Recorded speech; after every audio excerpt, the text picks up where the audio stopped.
말씀 여호수아 7장 1절에서 13절까지의 말씀입니다. 여호수아 7장 1절과 13절, 1절에서 13절이 아니라 1장 1절과 13절의 말씀입니다. 우리 다 찾으셨으면 여호수아 7장 1절과 13절을 함께 합독하도록 하겠습니다. 시작.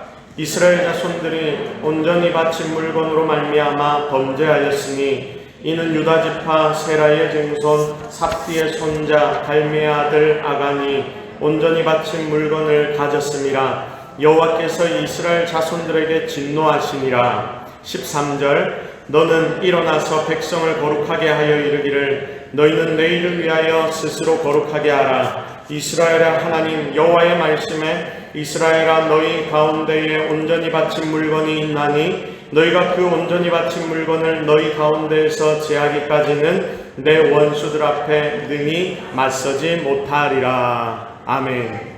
할렐루야. 자, 하나님 우리를 이 자리에 불러주셨습니다. 믿습니까? 자, 이 예배를 통해서 여러분들의 마음 가운데 하나님이 주시는 위로가 넘치고 또한 하나님이 주시는 축복으로 일주일간을 승리하며 살아가는 성도 되기를 예수 그리스도의 이름으로 축복합니다. 자, 미래를 위한 가장 좋은 준비라는 제목으로 하나님의 말씀 증거합니다. 자, 오늘 말씀은 여호수아를 중심으로 드디어 가나안 땅에 입성하여 정복 전쟁을 시작하는 이스라엘을 그리고 있습니다. 자, 그 중에 여러분 이스라엘이 가나안 땅에 제일 먼저 들어가서 첫 번째 공격 대상을 삼은 땅이 어디입니까? 우리가 너무 잘 아는 가장 강력한 성이었던 여리고 성이었죠. 그 여리고 성이 지금 무너졌습니다. 그 여리고 성을 정복하고 난 뒤의 상황이 오늘 이 본문의 말씀입니다. 아무도 점령할 수 없다고 했던 철옹성 여리고가 이스라엘에 의해서 드디어 무너졌습니다. 이스라엘은 아마 그 승리 때문에 이스라엘 백성들 전부가 승리감에 도취되어 있었을 것입니다.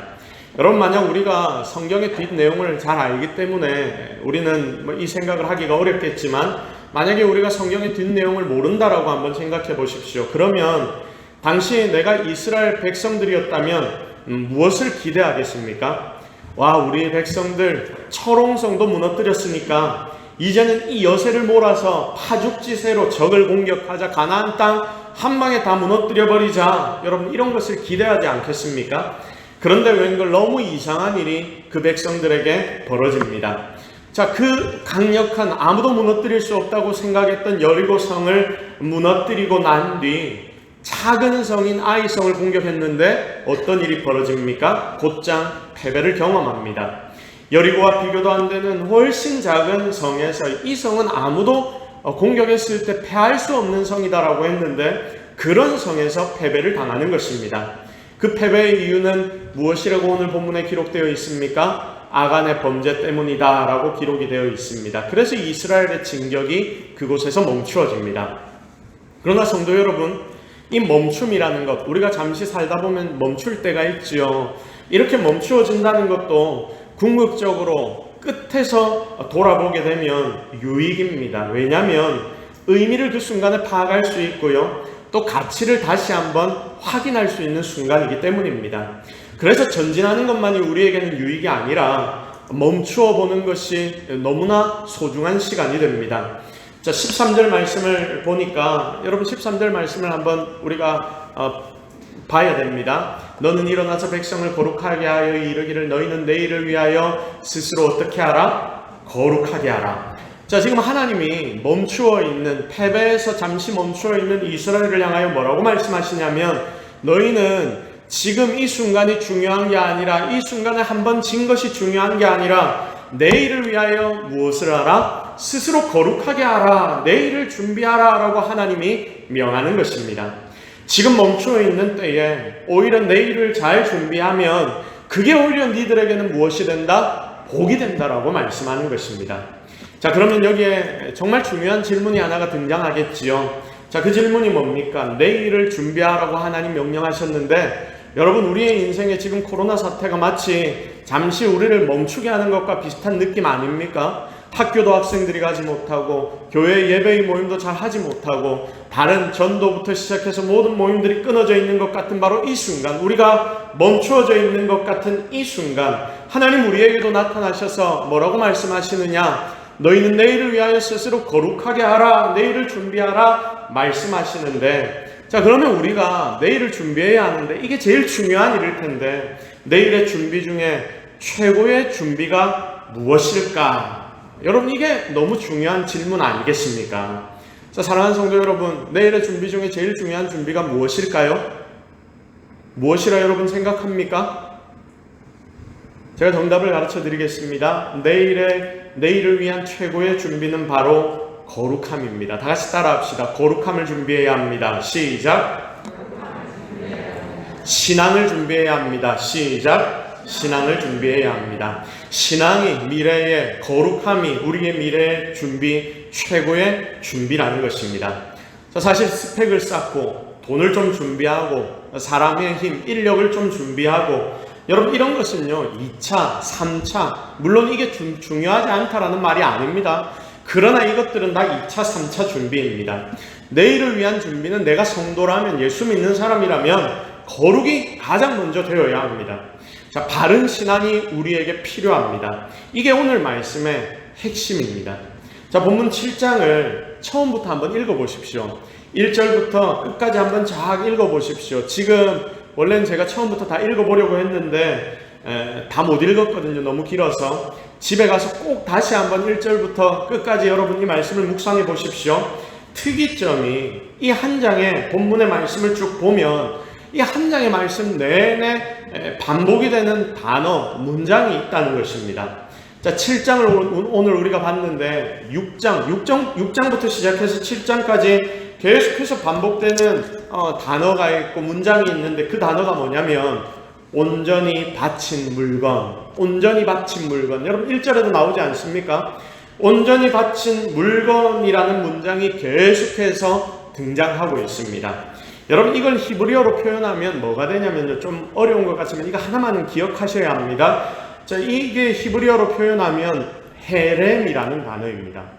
자, 좀 이상하게 생긴 단어가 이게 히브리어고요. 그 옆에 한글로 제가 표현을 해놨죠. 헤렘입니다. 자, 다 같이 따라해 보겠습니다. 헤렘. 아, 잘하시네요. 이 정도면 될 것 같습니다. 헤렘이 뭐라고요? 온전히 바친 물건이다. 자, 그런데 헤렘은요, 온전히 바친 물건이라는 뜻도 되지만 한 가지의 뜻이 더 있습니다.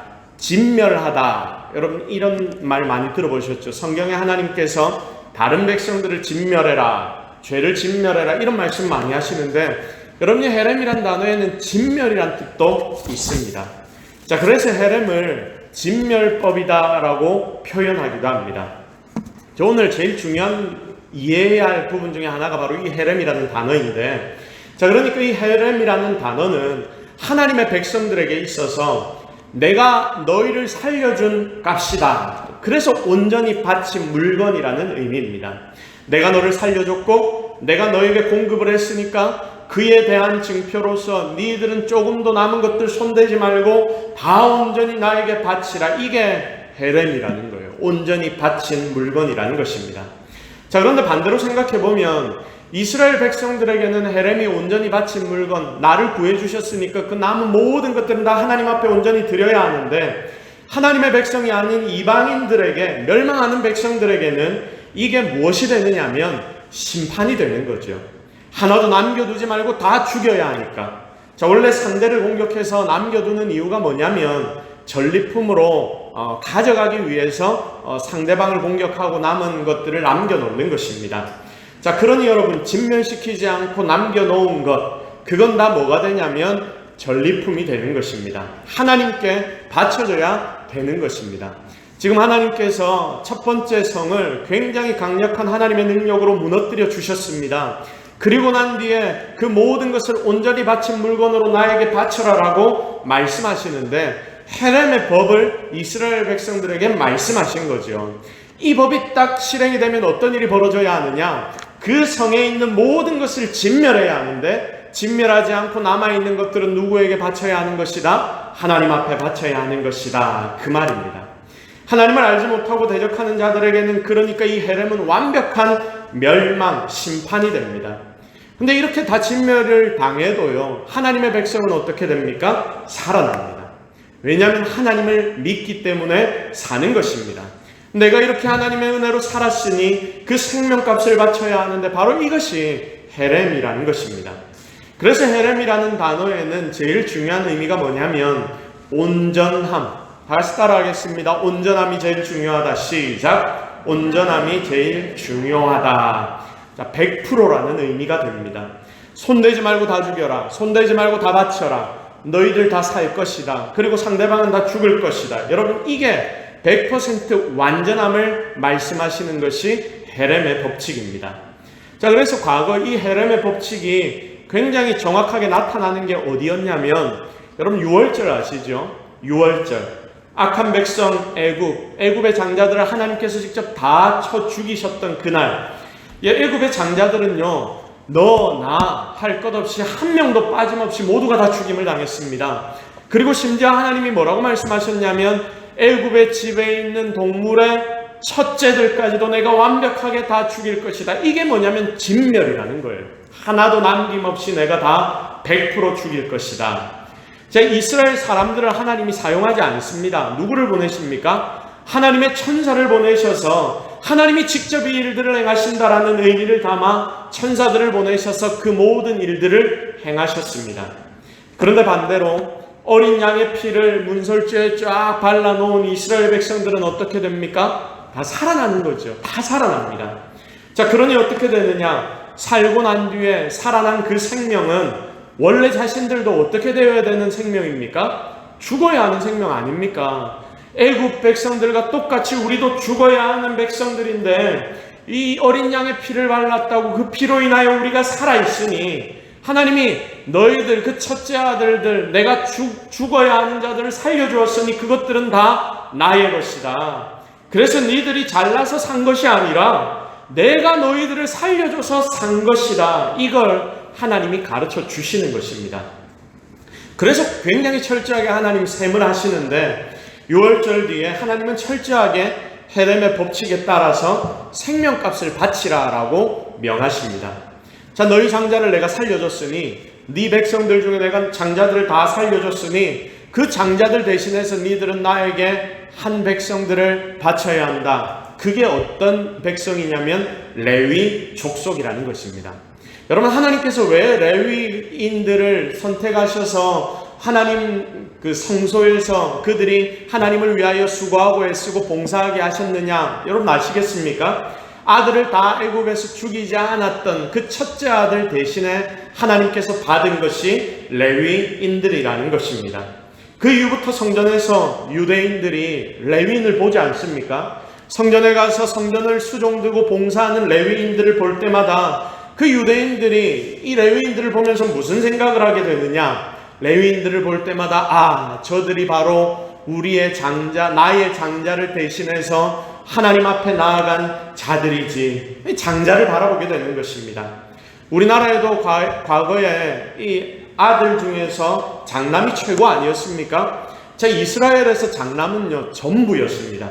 그래서 귀중하게 생각했고 하나님이 우리의 장남을 살려주셔서 그 장남 대신에 레위인들을 받으셨구나. 그러니 성전에 가서 하나님 앞에 예배드리고 제사 드릴 때마다 이 이스라엘 백성들이 누구를 생각하게 되냐면 자신들의 가장 소중한 장자를 생각하게 되고 그것을 구해주신 하나님에 대하여 더욱더 큰 감사를 하게 되는 것입니다. 여기서 조금 더 살펴봅시다. 민수기 3장을 보면 이렇게 장자 대신 받기로 한 레위인의 숫자가 등장을 하는데 여러분 거기에 몇 명이라고 기록이 되어 있냐면 레위인의 숫자가 그 당시에 계수를 해보니까 22,000명이 됩니다.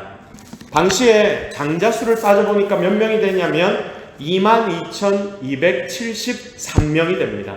여러분 비슷하죠? 하나님이 왜 레위인을 선택하셨는지 이 숫자에서도 분명히 나온다 싶습니다. 장자들의 숫자는 22,273명이고 레위인은 22,000명이니까 이 숫자가 비슷하니 레위인을 하나님이 받으셨구나 라고 생각을 할 수 있습니다. 자, 이 정도면 한 273명 차이 정도면 여러분 어떻게 합니까?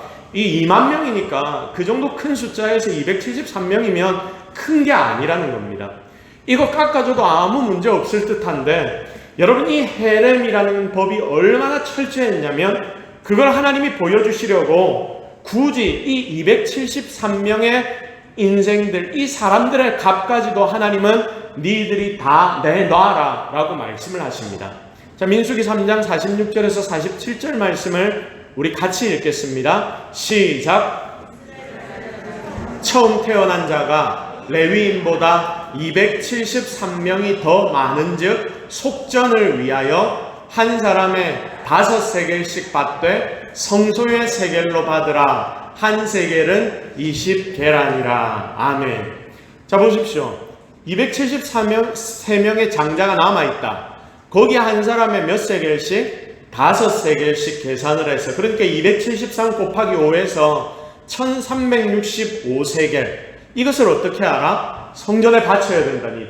니들이 나에게 바쳐야 된다. 이것까지 철저하게 갚아야 한다. 하나님이 이렇게 이스라엘 백성들에게 명령하십니다. 이게 무슨 법칙이라고요? 헤렘의 법칙이다.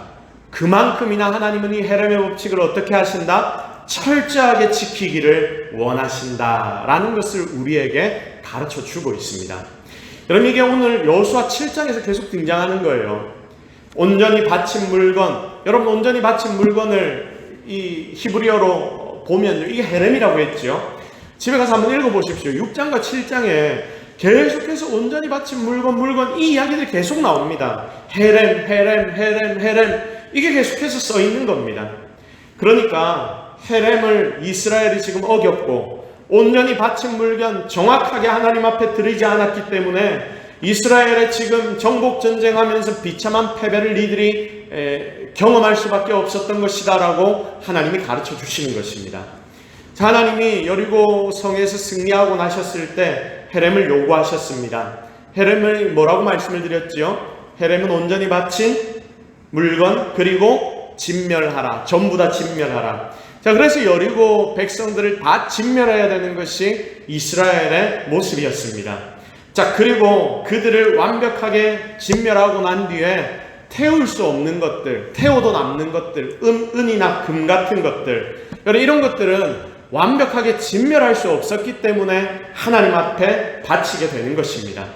자, 그리고 이렇게 헤렘을 요구하신 하나님 앞에 완전하게 다 드려야 했는데, 그런데 이런 중차대한 상황에서 이스라엘 중에 한 사람이 범죄를 하는 것이죠. 아간이 헤렘을 깨면서 하나님이 완벽하게 바치라는 것을 어떻게 합니까? 훔쳐가는 것입니다. 여러분, 아간의 신앙을 보면요, 이게 무슨 신앙이냐? 지금 우리 삶으로 따져보면 이게 바로 양다리 신앙입니다. 자, 내게 승리를 주신 것 하나님이요, 공급해 주신 것도 하나님이다. 이걸 고백하는 게 헤렘이라고 안 했습니까? 완벽하게 하나님이 나를 구해 주셨다. 그러니 나는 완전하게 하나님 앞에 속죄제를 드려야 한다. 속건제를 드려야 한다. 이게 바로 헤렘이라고 했는데, 이 아간의 모습을 보면요, 하나님이 공급하시는 것 믿을 수 없다. 그러니 내가 하나님께 드려야 하는 것 조금 챙겨서 내 뒷주머니를 차는 것이죠. 그래서 이게 뭐냐면, 내가 하나님도 믿지만 나도 믿어야 한다. 내가 해야 할 것 잘 챙겨놔야 한다. 그래서 양다리 신앙이라는 것입니다. 근데 하나님은 이런 신앙을 굉장히 싫어하시더라, 그것입니다. 여러분, 이 상황을 누가 알고 있습니까? 이스라엘 백성들 중에 아는 사람이 있습니까? 아무도 없습니다. 아간만 압니다. 하나님만 아십니다. 자, 아무도 모릅니다. 리더 여호수아도 왜 이렇게 말도 안 되게 지금 우리가 지고 있는지를 모릅니다. 여호수아와 이스라엘의 상황, 여호수아와 이스라엘이 지금 하나님과 아간 사이에 일어난 이 상황을 전혀 알지 못할 때 정말 어려운 시기가 이스라엘에 닥쳐왔지 않습니까? 바로 이 어려운 시기를 어떻게 처리해 나가느냐, 이걸 보여주는 게 오늘 우리가 묵상하는 7장의 말씀입니다. 1절 우리가 조금 전에 읽었는데, 1절은 이스라엘 중에 아간이 범죄했다는 사실을 하나님께서 정확하게 가르쳐 주십니다. 하나님 시점에서 가르쳐 주십니다. 여러분, 1절 말씀 우리 다시 한번 읽어보도록 하겠습니다. 시작. 이스라엘 자손들이 온전히 바친 물건 헤렘으로 말미암아 범죄하였으니 이는 유다지파 세라의 증손 삽디의 손자 갈미의 아들 아간이 온전히 바친 물건 헤렘을 가졌습니다. 여호와께서 이스라엘 자손들에게 진노하시니라. 아멘. 자, 온전히 바친 물건, 여러분 성경에 이 위에다가 뭐라고 써야 합니까? 헤렘이라고 써놓으십시오. 다음에도 기억하게. 자, 헤렘, 진멸, 100% 순종. 자, 그래서 이 헤렘의 의미를 우리가 제대로 깨달아야 합니다. 이 아간 같은 양다리 신앙을 어떻게 해야 한다고요? 버려야 한다. 헤렘은 100% 승리도 하나님이 주시고 100% 공급도 하나님이 해주신다. 그래서 우리는 철저하게도 하나님 앞에 100% 완전한 순종을 올려드려야 한다. 이런 중심이 우리 속에 있어야 하는 것입니다.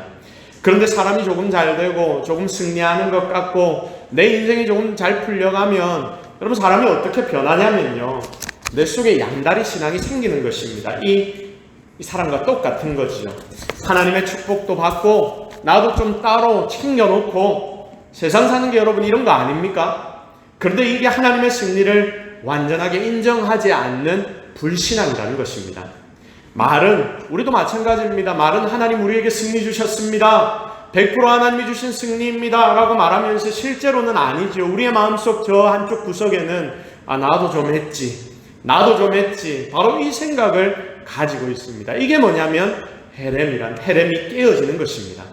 우리의 속에 순전함이 하나둘 사라져가는 것입니다. 하나님이 양다리 신앙을 얼마나 싫어하는지 이 헤렘에 대한 명령을 볼 때마다 우리는 깨달을 수가 있습니다. 철저한 순종을 우리에게 요구하십니다. 이것저것 잘하는 것보다 온전한 순종이 낫다. 하나님 우리에게 계속해서 그 사실을 가르쳐 주십니다. 한번 보십시오. 오늘 말씀에서 사실 한 명이 실수한 것 아닙니까? 한 명이 실수했으면 그 한 명만 하나님이 딱 처분해 내시면 되는데 왜 지금 이스라엘 백성들 전체를 이 한 사람의 죄로 인하여 치시는지 이해가 안 되는 분들 분명히 있지 않습니까? 그런데 여러분 이것은요 한 명의 실수가 아니라 헤렘 신앙이 깨어졌다는 것을 우리에게 보여주는 말씀입니다. 그러니까 하나님 앞에 순전한 그 신앙이 깨어져 버리니까 어떤 일이 이스라엘 전체에 벌어지느냐, 모든 것이 다 흔들려 버리게 됩니다. 여호수아 흔들리죠. 이스라엘이 흔들립니다. 백성들이 다 흔들립니다. 그러니 결국 어떤 일이 벌어지느냐, 역전이 일어나는 것입니다. 원래는 대적들이 패해야 하는데 가나안 백성들이 패배해야 하는데 이제 이스라엘이 패배하기 시작합니다. 원래는 대적들의 마음이 이스라엘 이야기를 들을 때에 그들의 간담이 녹았고 서늘해졌다라고 기록이 되어 있는데 여러분 이제는 이스라엘 백성들의 마음이 녹고 이스라엘 백성들의 간담이 서늘해지기 시작합니다. 광야에서 죽었던 백성들, 그들의 매일 힘들고 어려울 때마다 우리가 괜히 왔어, 애굽을 괜히 떠났어, 이런 이야기 했지 않습니까? 맨날 하나님을 그렇게 원망했는데 놀라운 것이 오늘 여호수아 입에서 그 소리가 나오더라는 겁니다. 괜히 요단을 건너왔다, 우리 요단 동편에 있을 때 좋았는데 소심함이 나타나고 있습니다. 그럼 여호수아부터 시작해서 모두가 다 이상해지는 거예요. 왜? 헤렘 신앙이 깨어졌기 때문입니다. 우리가 여기서 느끼는 것이 무엇입니까? 믿음의 사람 여호수아조차도 헤렘이라는 신앙이 깨어지니까, 완전한 신앙이 깨어지니까 막 흔들려서 대적이 당해야 하는 그 모든 일들을 하나님의 백성들이 다 당하더라, 그것입니다. 성도 여러분, 대적의 척추가 끊기고 박살이 나고 무너져야 하는데 헤렘이라는 이 바른 신앙이 무너져 버리니까 나의 척추가 끊어지고 내가 박살이 납니다. 하나님께서 심판의 대상에게 하셔야 하는 일을 내가 당한다, 그것이죠. 피를 철저하게 내 문설주에 발라놓지 않으면 6월절에 누가 죽느냐? 내 장자가 죽습니다. 심판의 대상이 당해야 할 일을 내가 당하는 것입니다. 사랑하는 여러분, 그래서 100% 완전하게 하나님 앞에 순종하는 것이 이렇게나 중요하다는 것을 하나님 우리에게 가르쳐 주십니다. 그러니 여러분, 우리가 미래를 위해 가장 중요한 준비해야 할 것이 무엇이냐면 이런 100% 완전한 순종, 바로 헤렘을 지키는 것, 우리의 마음 가운데 하나님을 향한 믿음과 신앙을 지키는 것이 너무나 중요하다는 것, 이것 절대로 잊지 말기를 주님의 이름으로 축복합니다. 사실 매일매일 우리가 열심히 모든 것 뛰어봐야 내가 일하는 것들 아무리 열심히 해봐야 내가 불순종하면 하나님이 대적에게 주시려고 하는 모든 게 다 내게 와버립니다. 그러면 망하는 거예요. 하나님의 백성이라면 망합니다. 그러니까 우리 속에 철저하게 먼저 순종하는 하나님을 향한 그 믿음을 가지고 있어야지 미래를 향한 기본이 되는 것입니다. 이게 제일 중요합니다.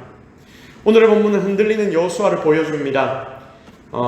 이 흔들리는 여호수아를 한번 보십시오. 그러나 그는 중심이 있었습니다. 다시 하나님께로 돌아가니 모든 것이 다 제자리를 찾게 되었습니다. 흔들리는 여호수아에서 중심 잡는 여호수아로 7장의 말씀은 흘러갑니다. 자, 오늘 2절과 3절의 말씀을 한번 볼까요? 자, 2절 3절 같이 읽겠습니다. 시작! 여호수아가 여리고에서 사람을 베델 동쪽 베다웬 곁에 있는 아이로 보내며 그들에게 말하여 이르되 올라가서 그 땅을 정탐하라 하매 그 사람들이 올라가서 아이를 정탐하고 여호수아에게로 돌아와 그에게 이르되 백성을 다 올라가게 하지 말고 2-3천 명만 올라가서 아이를 치게 하소서. 그들은 소수이니 모든 백성을 그리로 보내어 수고롭게 하지 마소서 하므로. 아멘. 자, 먼저 정탐꾼을 아이성 공격하기 전에 보내지요. 자, 이들이 돌아와서 이렇게 보고합니다. 뭐라고 보고합니까? 다 올라갈 필요 없습니다. 3,000명. 아이고, 2,000명이나 3,000명만 있어도 충분합니다. 저들 굉장히 작습니다. 저들에게 지는 게 말이 안 됩니다. 자, 우리 다 올라가서 괜히 쓸데없이 고생 안 해도 됩니다. 여러분 어떤 느낌입니까? 이 정찰병의 보고를 들었을 때 아이성을 공격하는 것은 어렵다 싶다? 쉽다. 쉬운데 굉장히 쉽다. 저 성을 이기는 건 누워서 떡 먹기구나 라는 생각을 하게 되는 것입니다. 그런데 여러분, 왜 정탐꾼이 여호수아 앞에 이런 보고를 할까요? 왜 이렇게 그들이 쉽게 느낍니까? 비교 때문이죠. 비교 때문입니다.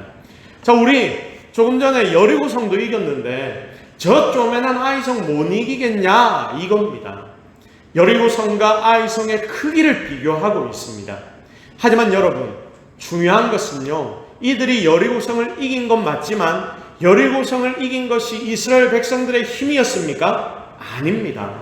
지들의 힘으로 이긴 것이 아니라는 겁니다. 하나님이 이기게 하셨으니 그들은 여리고를 이긴 것입니다. 그런데 보세요. 이 정탐꾼부터 지금 핀트를 잘 못 잡고 있습니다. 지금 하나님께 가 있어야 할 시선이 어디로 가 있냐면 다른 이들의 외형에 가 있고 다른 이들의 겉모습에 가 있고 사람들의 가진 것에 가 있고 이런 것들에 다 가 있습니다. 여러분, 그런데 성도가 이러면요 절대 실패합니다. 내 눈이 하나님으로부터 다른 곳으로 옮겨가는 그 순간, 세상의 것들을 바라보는 그 순간, 외형들을 바라보는 그 순간 나에게는 나도 모를 자만심이 생겨나고 근거 없는 내 힘으로 이긴 것도 아니면서 내 힘을 묵상하기 시작하는 것입니다. 나 정도면 되잖아. 내가 이거 하면 할 수 있을 거야. 성도 여러분, 하나님이 오케이 하시면 다 이깁니다. 하나님이 안 된다 하면 안 됩니다. 이게 오늘 문제의 포인트이자 핵심입니다. 그래서 성도가 사람을 쳐다보는 그 순간부터 모든 시험에 성도는 다 빠지게 되는 것입니다. 교회 와도 여러분 한번 잘 생각해 보십시오. 내가 교회 왔는데, 예배 드리러 왔는데 교회 와도 하나님이 안 보이고 사람만 보인다. 그러면 그 사람은요 100% 시험 든 겁니다. 곧 패배할 겁니다. 그러니 내 시선을 사람 보는 눈에서 누구에게로 바꿔야 한다? 하나님께로 바꿔야 합니다. 빨리 하나님 봐야 합니다. 그런데 반대의 사람이 있습니다. 참 이상해요. 이 사람은 사람들이 아무리 많고 북적북적해도, 그리고 주변의 사람들이 이 사람 막 손가락질을 해도 이 사람은 전혀 신경 안 씁니다. 이 사람은 교회 와서 예배 드리는데 하나님밖에 안 보입니다. 그리고 다른 허튼 소리 해도 하나도 내 귀에 안 들립니다. 이렇게 예수님의 말씀만 딱 귀에 들리고 예수님만 보이는 그 순간, 그때 그 사람은 복을 받고 일어서게 되는 줄로 믿습니다. 여러분, 사람은 여러분 주변에 항상 있습니다. 그런데 항상 주변에 있는 사람의 소리가 갑자기 크게 들리는 그 순간, 여러분, 그러면 그게 누구의 문제이겠습니까? 그것은요 나의 문제입니다. 우리는 보통 내가 이전에 저 사람을 참아주고 저 사람이 항상 저렇게 행동하는데 내가 봐주는 거다, 여러분 이렇게 이야기를 하는데 그게 아니라는 거죠. 상대방의 문제가 아니라 내 문제일 때가 훨씬 많습니다. 이때 바로 내가 위기 상황에 처해 있구나, 내가 사람을 보기 시작하는구나, 이러면 안 되는구나, 하나님께로 내 눈을 돌려야 되겠구나, 이걸 깨달아야 하는 것입니다. 이게 진짜 중요합니다. 그러니까 여러분, 지금 상황에서는 여호수아도 문제가 좀 있는 것이죠. 여호수아가 이제 여리고성 무너뜨리고, 그리고 강도 쫙 갈라서, 요단강도 갈라서 건너 들어왔지 않습니까? 그러니까 자기 마음에 나름대로 승리감에 도취가 되어 있었던 것입니다. 주변에 듣기 좋은 소리를 사람들이 막 하기 시작합니다. 은근히 당신은 대단한 지도자입니다. 칭찬을 듣기 시작하니 그의 마음에 교만함이 올라올 수 있었다, 그것입니다. 이전에 여호수아는 모세에게 굉장히 열등감을 가지고 있었습니다. 다 밀렸거든요. 정말 위대한 모세의 뒤를 잇는 리더인데 그거 얼마나 힘들었겠습니까? 그런 상황에서 요단도 기적으로 건너고 여리고도 무너뜨렸습니다. 이제 약간 자신감이 생기는 거예요. 드디어 주변 사람들 무시 안 하고 아부도 자기를 향하여 찾아와서 하고요, 또 칭찬도 하니까 여기에 쫄깃해지는 것입니다. 그래서 여러분, 지도자가, 리더가 위험합니다. 하나님 말씀 속에서 위로를 얻어야 하는데 다른 데서 위로를 얻기 때문입니다. 확신을 바로 하나님께로부터 가져야 하는데 많은 사람들이 그러지 않습니다. 여러분, 우리 모든 성도들은 바로 지금 이 순간부터 이것을 훈련해야 합니다. 사람들 칭찬 안 받고도 일하는 방법, 격려 안 받고도 하나님 앞에만 충성하는 방법, 이것이 나의 신앙을 더 깊은 자리로 들어가도록 만들어주는 가장 중요한 힘이라는 것을 꼭 기억하시기를 바랍니다. 격려를 못 받으면 일 안 하고, 격려 받으면 열심히 일한다. 열심히 일하다가 갑자기 상처를 받아서 찾아갔더니 뭐라고 이야기하냐면, 아무도 나를 안 알아줘서 내가 마음 상했습니다. 상처받았습니다. 여러분, 이런 사람은요, 어린 사람이겠지요. 하나님 앞에서 진짜 큰 일을 할 사람은 사람의 격려에서 물론 힘을 얻을 수 있지만 이게 위험하기 때문에 격려와 칭찬이 없다 하더라도 묵묵하게 일할 수 있는 사람, 결국 이런 사람을 하나님이 귀하게 쓰시더라, 그것입니다. 처음에 여호수아 이 말을 듣고 기도했단 말 없습니다. 오늘 이 정찰병이 와서 보고하고 난 뒤에 여호수아는 기도하지 않습니다. 헷갈려서 사람들이 아부하는 말을 듣고 거기서 힘을 얻고 일을 시작하는데 결국 패배합니다. 분명 패배의 이유가 여호수아에게도 조금은 있다 싶습니다. 결국 역전당합니다. 우리 4절과 5절 말씀을 함께 읽어볼게요. 시작. 백성 중 3,000명쯤 그리로 올라갔다가 아이 사람 앞에서 도망하니 아이 사람이 그들을 36명쯤 쳐 죽이고 성문 앞에서부터 스바림까지 쫓아가 내려가는 비탈에서 쳤으므로 백성의 마음이 녹아 물같이 된지라. 아멘. 상대의 마음이 녹아야 되는데 이 백성들의 마음이 녹아서 물처럼 변해버렸습니다. 자, 그러나 여러분, 우리가 여호수아에게 배워야 하는 것이 있는데 이게 뭐냐면요, 이런 상황에서 그는 무엇을 했다? 하나님 앞에 엎드렸다. 다 같이 따라합시다. 이 어려운 상황에서 하나님 앞에 엎드리기를 바랍니다. 시작. 이 어려운 상황에서 하나님 앞에 엎드리기를 바랍니다. 저 같으면요, 이 여호수아 같았다, 제가 만약에 여호수아였다, 이렇게 했을 수 있을 것 같다 생각이 들었습니다. 지금 몇 명 보냈습니까? 3,000명 보내서 지금 졌지 않습니까? 36명쯤 죽었습니다. 열받는 거예요. 어디서 저 조그만 성이 우리가 여리고까지 이겼는데, 야, 더 모아, 다 같이 나와, 자 올라가자, 총공격이야, 몇 배의 병력을 보내어서 저들을 작살내버려, 이럴 수 있었을 것 같아 싶더라고요. 근데 여러분, 만약에 이렇게 했다면 어떻게 되었을까요?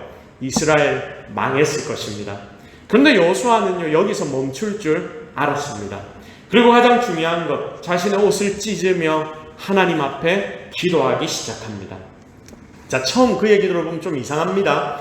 6절에서 9절 여호수아의 기도를 한번 읽어볼게요. 시작. 여호수아가 옷을 찢고 이스라엘 장로들과 함께 여호와의 궤 앞에서 땅에 엎드려 머리에 티끌을 뒤집어 쓰고 저물도록 있다가 이르되 슬프도소이다. 주 여호와여, 어찌하여 이 백성을 인도하여 요단을 건너게 하시고 우리를 아모리 사람의 손에 넘겨 멸망시키려 하셨나이까? 우리가 요단 저쪽을 만족하게 여겨 거주하였다면 좋을 뻔하였나이다.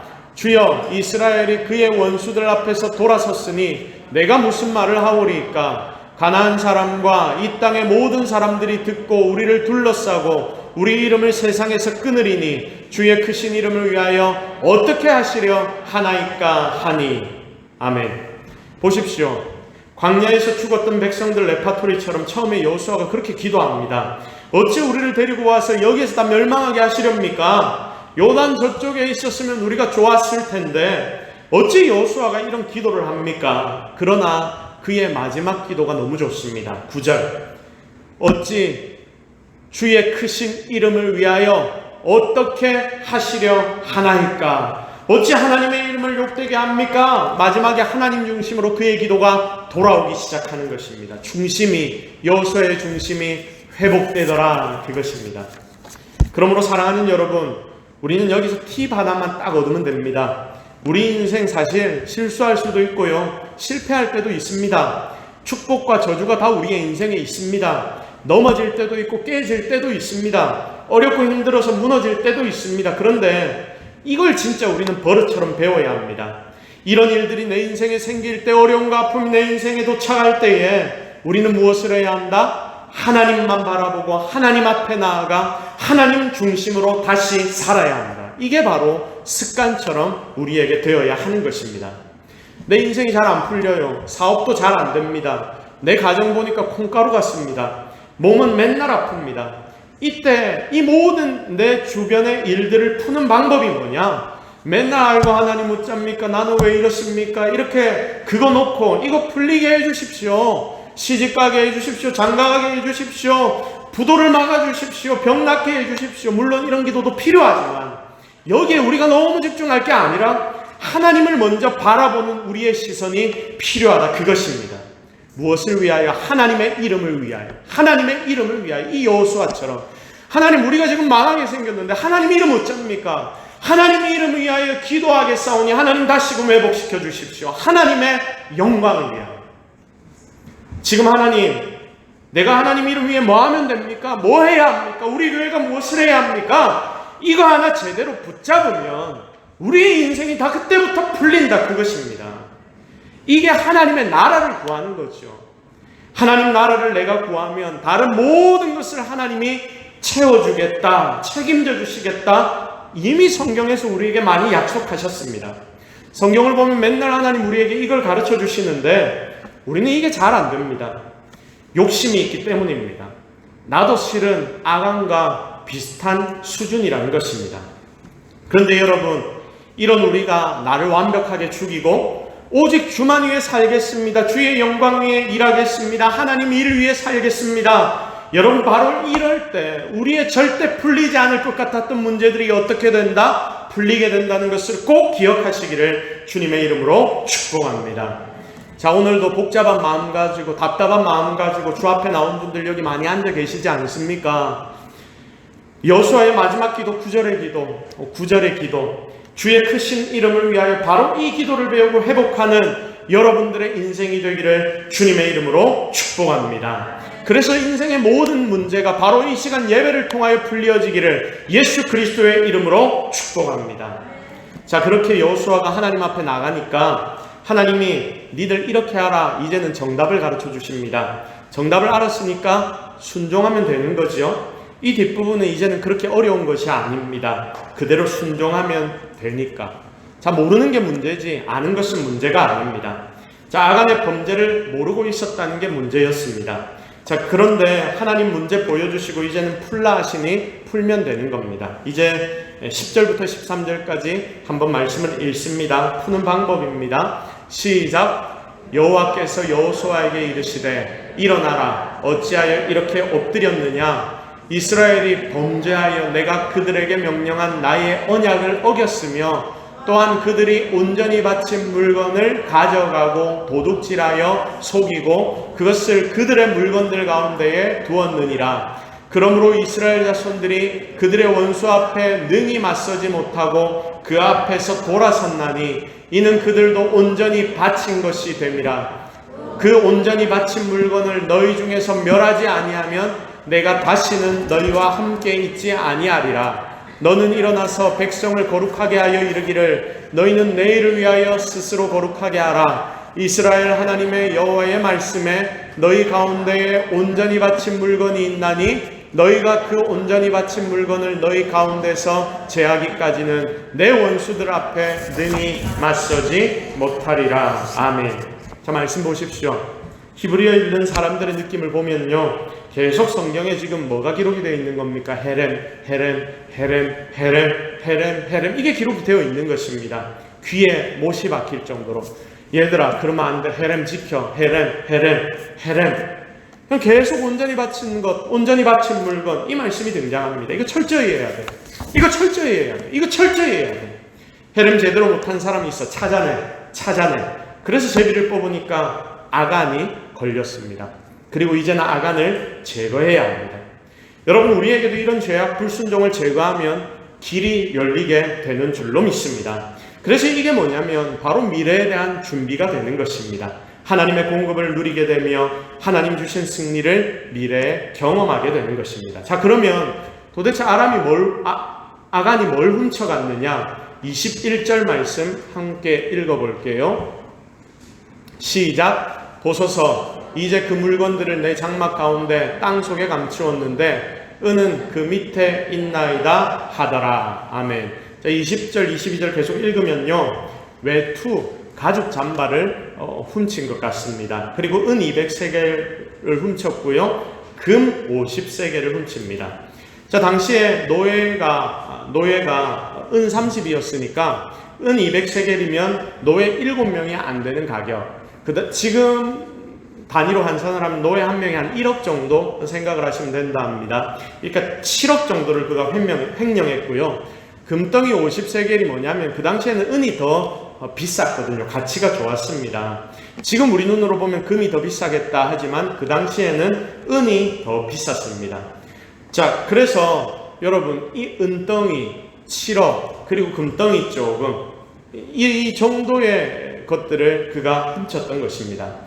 여러분, 나폴레옹 때에 알루미늄을 발견을 해서 알루미늄 쪼매난 거, 동전보다 작은 것을 들고 그 나폴레옹이 가지고 놀았다 합니다. 이렇게 금속이 가벼울 수 있나 라고 말하면서 막 그 금속을 가지고 놀았는데 그 당시에 알루미늄 가격이 금의 10,000배였다고 합니다. 참 신기하지 않습니까? 세상의 가치는 이렇게 다 변합니다. 지금 좋다 해도 나중에 뭐가 되냐? 쓰레기가 될 수 있고요, 쓰레기 같은데 귀중한 것이 될 수가 있습니다. 사실 이 모든 것들은 다 썩어질 것들이지요. 그런데 이런 썩어질 것들을 가지고 지금 아간은 하나님의 축복과 바꾸어 버렸던 것입니다. 어리석은 일입니다. 그래서 이 모든 것들을 다 불살라버리고 가족들까지, 아간의 가족들까지 다 죽여버립니다. 그 이유가 뭐냐? 가족들이 동참했기 때문입니다. 자, 24절에서 26절 말씀을 함께 읽습니다. 시작. 여호수아가 이스라엘 모든 사람과 더불어 세라의 아들 아간을 잡고 그 은과 그 외투와 그 금덩이와 그의 아들들과 그의 딸들과 그의 소들과 그의 나귀들과 그의 양들과 그의 장막과 그에게 속한 모든 것을 이끌고 아골 골짜기로 가서 여호수아가 이르되 내가 어찌하여 우리를 괴롭게 하였느냐? 여호와께서 오늘 너를 괴롭게 하시리라 하니 온 이스라엘이 그를 돌로 치고 물건들도 돌로 치고 불사르고 그 위에 돌무더기를 크게 쌓았더니 오늘까지 있더라. 여호와께서 그의 맹렬한 진노를 그치시니 그러므로 그곳 이름을 오늘까지 아골 골짜기라 부르더라. 아멘. 아골, 괴로움의 골짜기. 그럼 이것 때문에 우리는 무엇을 할 수 있습니까? 와, 이제 죄를 제거했으니 살겠다, 이게 아닙니다. 신약을 살아가는 우리 백성들, 우리 성도들은 어떤 마음을 가져야 하냐면, 아, 우리가 아간이구나, 내가 바로 아간이구나, 이렇게, 그러니 돌 맞아 죽는 것이 너무나 당연한 일인데 죽어야 하는 게 나인데 이런 인생을 살리시기 위해 예수님이 오셨구나. 여러분, 예수님이 복음이시죠. 내가 복음을 부끄러워하지 아니하노니 이 복음은 모든 믿는 자들에게 구원을 주시는 하나님의 능력이 됨이니라. 바로 이 복음이 나를 살렸다, 나를 구해주었다, 아간과 같은 나를 구해주고 내 미래를 밝게 만들어 주었다. 여러분, 우리는 이 말씀을 보면서 예수 그리스도를 생각해야 하는 것입니다. 여러분, 아간의 죽음은 슬픕니다. 만약 아간에게 살 수 있는 길이 있다면 얼마나 좋겠습니까? 우리가 구약을 보면서 하나님 정말 잔인하시구나 생각이 들지요. 아간의 죽음을 보면서 여러분 그런 생각하지 않습니까? 저는 어릴 때 그런 생각을 했습니다. 왜 이렇게 잔인하게 하나님 행하실까? 그런데 그 뒤에 오늘 이 법이 무슨 법인지 알게 되었고요. 그리고 하나님께서 예수 그리스도를 보내신 이유를 깨달았다는 것입니다. 누구를 살리시기 위해? 아간을 살리시기 위해. 아무도 살 수 없는 아간, 어떻게 해도 살아날 수 없는 아간, 철저하게 진멸되어야 하는 아간이지만 그 아간을 살리시기 위해 하나님은 예수 그리스도를 보내주셨다. 그것입니다. 그래서 주님이 그 당시에 오셨다면 아간은 그렇게 죽지 않아도 되었을 겁니다. 찬송가 323장 말씀 보면 아골골짝 빈들에도 복음 들고 가오리다. 왜 이런 가사가 있는지 아시겠습니까? 복음, 예수님을 들고 아골골짝 빈들에까지 우리가 들어갈 때에 그곳에서 죽음을 당했던 아간과 그 가족들조차도 어떻게 될 수 있다? 살 수 있는 방법을 얻게 된다. 그래서 바로 이런 찬양을 우리가 하는 것입니다. 사랑하는 성도 여러분, 이제 말씀 정리합니다. 우리가 아간을 보면서 복음적인 시선을 가져야 합니다. 그를 안타까워해야 합니다. 이게 내 모습이고 이게 우리의 모습인데 아골골짝 빈들에도 복음 들고 나가서 정말 비참하지만 이런 비참함을 제해 주시려고 복음이신 예수 그리스도가 오셨구나. 그리고 그 예수 그리스도를 우리가 지금 가슴 속에 가득 채우고 살아가기 시작한다면 아간 같은 우리도 살아날 수 있겠구나. 우리의 미래도 밝아질 수 있겠구나. 하나님 오늘 우리에게 바로 그것을 가르쳐 주십니다. 사랑하는 성도 여러분, 지금 이 어려운 시대 우리가 살아가고 있는데 우리는 미래를 잘 준비해야 합니다. 미래를 위한 가장 좋은 준비가 무엇이냐? 예수 그리스도를 내 가슴에 모시고 풍성하게 주님을 누리며 살아가시기를 주님의 이름으로 축복합니다. 그리하여 신앙으로 우리의 인생을 승리하고 여러분들에게 주시는 하나님의 복을 누리는 그렇게 순전한 믿음 가지고 하나님 앞에 멋지게 승리하는 저와 여러분이 되기를 다시 한번 예수 그리스도의 이름으로 축복합니다. 이 시간 말씀 붙잡고 한번 기도하겠습니다. 하나님, 오늘 우리가 하나님의 말씀 속에서 순전한 믿음을 다시금 회복해야 한다는 걸 깨닫습니다. 하나님, 우리에게 그 믿음 주십시오. 헤렘의 믿음 주십시오. 하나님, 우리에게 요구하시는 그것 놓치지 않고 살아가게 하여 주옵소서. 여러분, 이 제목 놓고 우리 간절히 주여 한번 외치고 기도하며 나아가도록 하겠습니다. 같이 기도하겠습니다. 주여. 하나님, 오늘 우리가 하나님 은혜를 기대하며 이 자리에 모였습니다.